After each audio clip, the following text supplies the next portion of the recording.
Yo vivía aquí muy cerca, chiquillos. Vivía en calle Diego Echeverría, 693, cerca del estadio. Y bueno, mi infancia, antes de los sucesos que ustedes seguramente le interesan, yo tuve una infancia ejemplar. Yo nací en una familia bien constituida, con mi papá, con mi mamá, y me crié en un ambiente de mucho amor. Así que mi infancia fue muy buena. Yo además vivía en esa casa con mis abuelos. Vivíamos en una casa grande que hoy día es el Colegio Inglés de Quillota. Ahí vivía yo. Y yo tengo los mejores recuerdos con mi padre, porque evidentemente yo era también una persona privilegiada. Mi papá era el alcalde de la ciudad de Quillota y yo tenía los privilegios de ser lo que significa una cosa así. Mi infancia es muy buena. Yo viví rodeado de amor.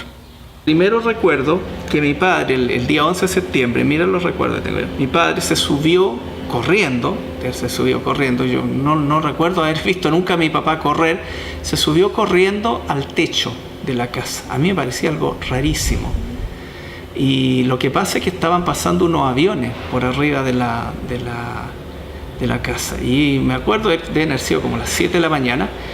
Y él se bajó, ese día me acuerdo perfectamente, bajó de la escalera y comenzó una labor frenética. Mi papá, de repente, yo no sé de a dónde, en el fondo prácticamente desarmó el techo de la casa, y en el techo tenía grandes cantidades de documentos y los empezó a quemar.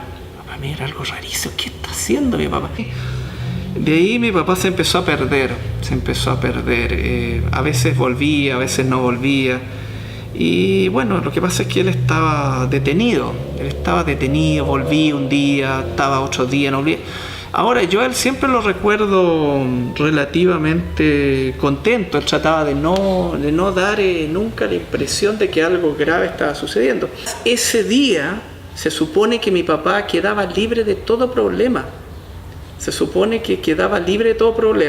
Porque había terminado. Él había sido, desde el 11 de septiembre, había recibido un procesamiento, había sido como enjuiciado, y ese día el juez le había dicho que podía irse tranquilamente, que todo esto había terminado y que él era condenado a 50 días de cárcel, es decir, la nada misma. 50 días de cárcel, que lo iba a cumplir en su domicilio y que se acababa todo problema. ¿Ya? Y él estaba como contento, feliz, digamos que se acabó todo. Y como a las 3 de la tarde lo llega a buscar una persona. Y le dijo algo así. No recuerdo que yo le abrí la puerta. Y él me dijo con una voz súper angelical: ¿está tu papá? Y yo le dije: sí, voy a buscarlo.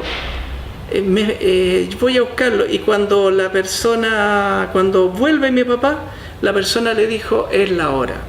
Y ahí salió mi papá, se sacó el reloj, eso me acuerdo muy bien, lo mantuvimos ese reloj, que era el reloj que le habían regalado, si no me equivoco, los mismos militares que le habían dado una medalla, la medalla Ramón Freire. Veo que se acercó un vehículo especial que andaba dando vueltas por toda la ciudad, que a mí me llamaba mucho la atención.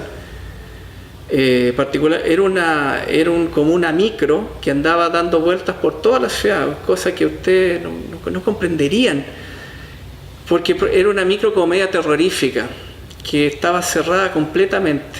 Era una micro negra, tapiada por fuera. Cuando esa micro pasaba es porque algo grave. Y a mí mi abuelita me ha dicho: esa micro es para llevar animales, me dijo. Seguramente es de una carnicería, me dijo, y llevan animales.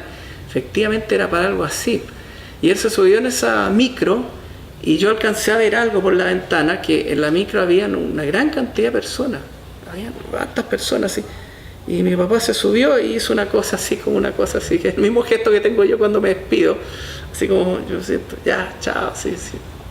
Y algo le dijo a mi mamá cuando se iba subiendo: si no vuelvo mañana, vayan a hablar con el gobernador. Es mi amigo, dijo. Claro, su amigo. Y el otro día, como a las 8 de la mañana, sale Mi mamá, como él le había dicho que si él no volvía a la casa, ¿cómo se llama? Ella fuera a hablar con el gobernador, hizo lo que le dijo y fue a las 8 de la mañana a hablar con el gobernador, pero al llegar a la plaza estaba embadurnada, todos los árboles de la plaza tenían una foto de mi papá y del otro abogado que decía: se busca vivo o muerto, valor un escudo. Valor un escudo. Porque yo iba con mi madre de la mano y alcancé a ver los papeles. Y ¿cierto? La sorpresa increíble, ¿cierto? De la situación de que mi papá estaba, ¿no es cierto? ¿Cómo se llama? No sé, pues almorzando con nosotros a las 2 de la tarde, a las 8 de la mañana otro día, que decía un papel que se busca vivo o muerto. Y mi mamá tuvo que empezar a trabajar hasta que mi papá volviera, porque ellos siempre dejaron. Yo no tenía idea, yo te estoy contando una historia que después la reconstruimos. Yo no tenía idea de lo que había sucedido con mi papá, no sabía, y creí hasta muchos años después que mi papá estaba vivo y que yo tenía que hacer algo por liberarlo. Hay cosas que yo no le contaba ni a mi madre, de cosas que yo hice creyendo en la ignorancia de que, ¿no es cierto?, mi papá estaba vivo y que tenía que ir a liberarlo, que yo tenía la misión de ir donde estuviera, en cárcel, ¿cómo se llama?, en algún lugar donde yo tenía la misión de ir a... Porque ¿qué harías tú si tu papá estuviera vivo y sufriendo? Y en un lugar tratar de ir a liberarlo. Yo lo creí eso hasta como 15, 16 años después, hasta que me di cuenta que era imposible. Ahora, ¿por qué yo tengo la satisfacción, el orgullo, digamos, que siempre lo digo, de que mi papá murió por salvarme a mí, a mi hermano? O sea, él muere por eso, porque él tuvo posibilidad de escapar. Él podría haber escapado, podría haber salvado su vida, pero no lo hizo. No lo hizo. Es decir, uno está tremendamente orgulloso que tu papá dio la vida por ti. Ese es el punto. Ese es el punto. No escapó, no lo hizo. Y eso explica por qué uno es así también. Por qué yo haría lo mismo 100 veces. Porque tengo el ejemplo. En realidad, mi papá murió como a las 3 de la tarde, estaba muerto horas y probablemente quemado. Después, pues, su cuerpo fue quemado, y cuando son sacadas otras 6 personas del regimiento, son sacadas otras 6 personas, ¿sí? ¿Ya? Son sacadas para cubrir el asesinato que ocurrió como a las 3 de la tarde, lo sacan a las 10 de la noche, ¿cómo se llama?, para cubrir ese homicidio, y asesinan a 6 personas más, para que quede como la idea de que aquí hubo una batalla en la noche. Lo cual, es decir, aparte de un crimen, es una tremenda mentira, que ellos confesaron después. No es que lo diga yo, lo confesaron después, abiertamente, que todo era mentira. Cuando ellos cayeron presos como 30 años después, mentira, nunca hubo ninguna cosa. Y todo lo contrario, fue un crimen absolutamente planificado. Y las personas, ¿dónde estaban las personas efectivamente? Bueno, los matamos, no dicen ellos qué hicieron con los cuerpos, los quemaron al parecer, y los arrojaron al mar a 2 kilómetros de la playa de Concón. Eso es lo que hicieron con el abogado Rubén Cabeza y con mi padre.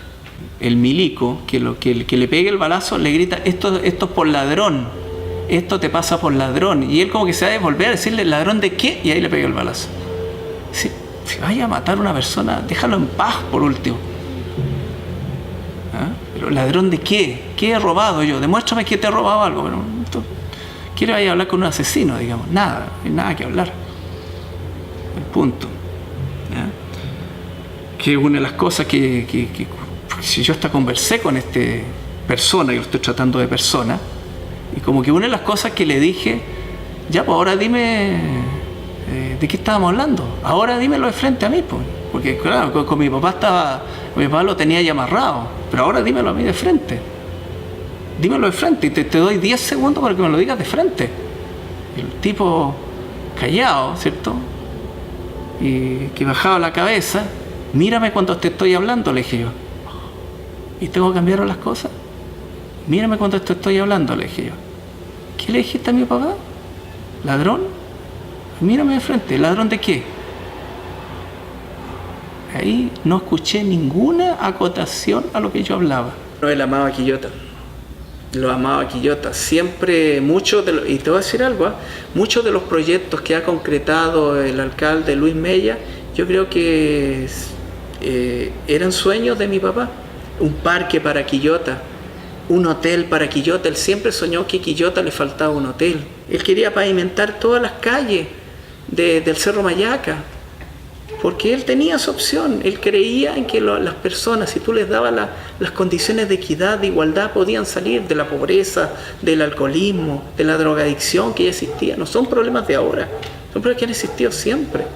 Y él soñaba con darle eso porque él no había tenido la oportunidad, no porque no pudiera, sino porque él, eso es lo que a él lo vuelca a ese pensamiento político, de revolucionario, porque él no pudo estudiar.